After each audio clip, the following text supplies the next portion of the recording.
اصلش علم را خیلی که امام احمد رحمت الله علیه گفتن برای چی علم میگیریم؟ برای رفع الجهل عن نفسه و عن غیره، با مقصد برداشتن جهل از خودش. مقصد آموختن علم، انسان علم می آموزد با این مقصد که جاهلی را از خود بردارم، برای آنکه جاهلی درد است.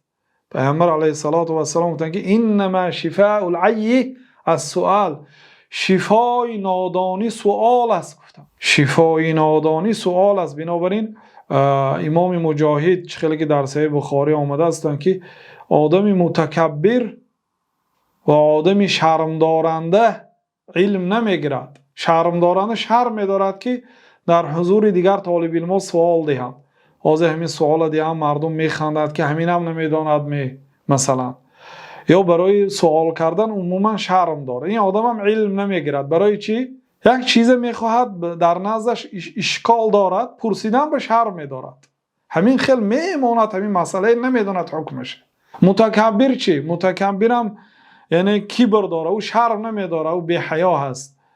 لیکن میگوید که از من همین پرسم، مقصد شاید دیگر طالب علم میگن که نمیدونست همینم، یعنی نه از روی شرمش بلکه از روی کبرش، یا اینکه از همین شخصی که کمبغل است یا یک منصب و یک مقام عالی ندارد، نه در زیبایی از من بالا هست، نه در پول و مال از من بالا از من، برای چی از این بپرسم؟ گفته کبر میکند و از عالم نمیپرسد، این هم عالم نمیشد.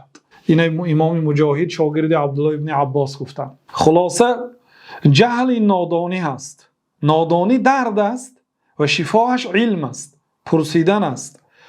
بنابراین انسان درد را باید از خودش دور کند، هم از روی عقل و هم از روی نقل. وقتی که به سرتان درد آمد، شما باید در تبابت این درد باشید، چیکار کنید که همین درد از بدن شما بیرون براید. بنابراین انسان باید علم گیرد. ینالک نفعه ما دمت حیا، فایدهش به تو میرسد وقتی که تو زنده هستی. میدونی چه خیلی طهارت میکنی، میدونی چه خیلی نماز میخوانی، الله تعالی رو میشناسی. و پیامبر صلی الله علیه و سلم میگن که لو تعلمون ما اعلم لضحكتم قلیلا ولبکیتم کثیرا، اگر آن چیزی که من میدانستم شما هم میدانستید، بسیارتر گریه میکردید، کمتر خنده میکردید.